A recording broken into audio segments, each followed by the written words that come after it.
This time, gagamitin anak natin sa interior, exterior, same side to identify the parts of the angle. Okay. So, if a parallel lines cut by a transversal, meron mga angle na na-form, anak.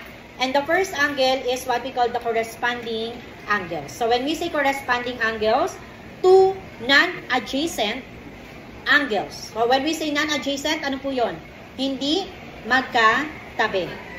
Okay, non-adjacent. Hindi magkatabi. Two non-adjacent angles, one interior, isa daw po nasa loob, isa daw po nasa labas.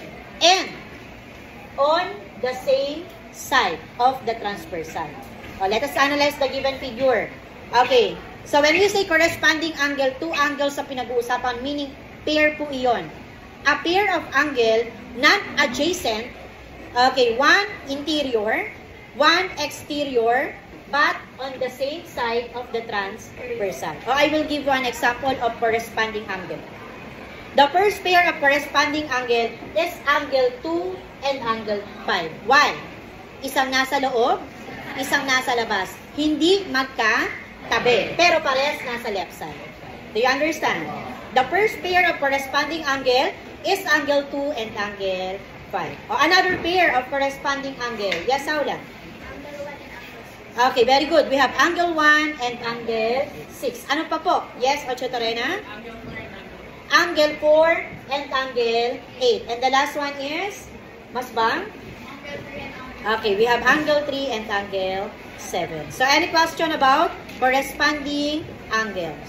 Okay, now let us proceed by the second one, which is the alternate interior angle. Or from the word itself, alternate.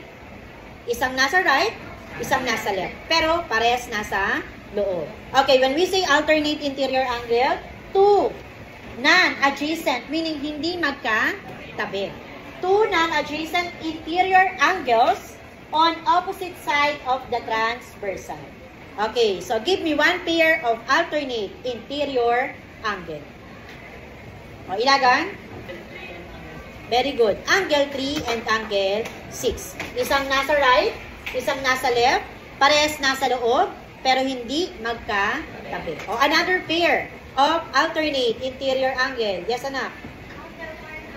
Very good. We have angle 4 and angle 5. Okay, now, if we have alternate interior, we have also alternate exterior. Okay, so alternate exterior, can you read?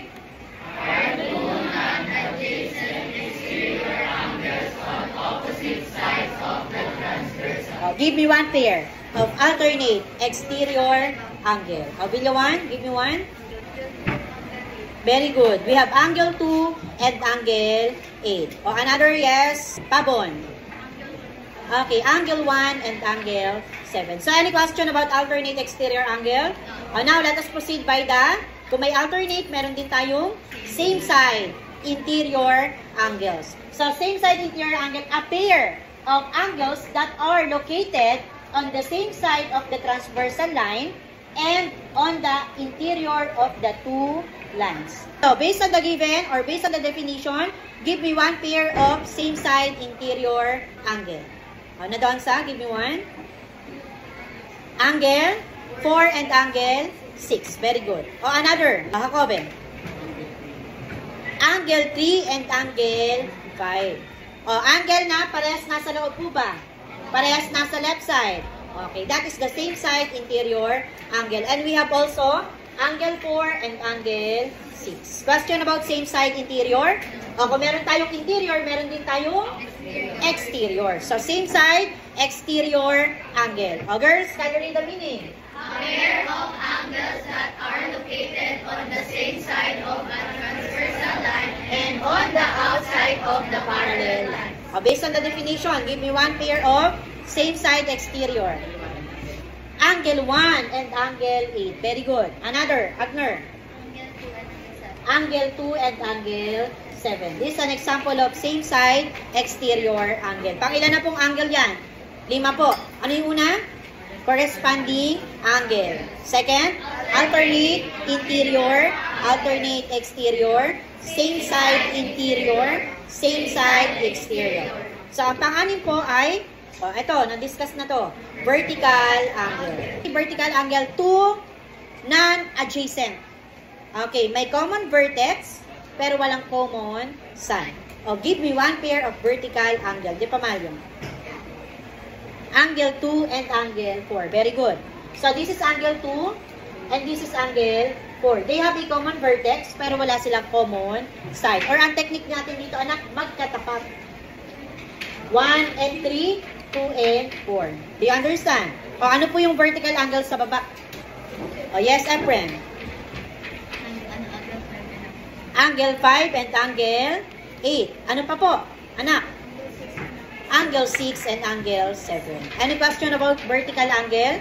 Okay, and the last angle is what we call the linear pair. O, magka-tabing angle. Or when we say linear pair, two adjacent angle. Meaning, they have a common vertex, they have a common side. Okay, meron tayong 8 pairs. If you want, Clarin.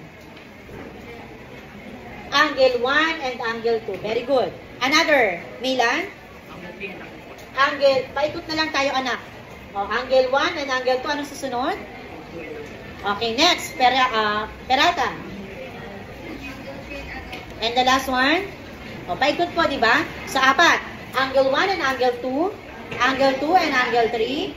Angle 3 and angle 4. Angle 4 and angle 1. O, meron din tayong apat sa baba. O, give me one. Yes, anak. Angle 6 and angle 5. Periabras? Angle 5 and angle 7. Madahe? Angle 7 and angle 8. The last one, Irinko. Okay, so any question about linear pair? Do you understand? Okay.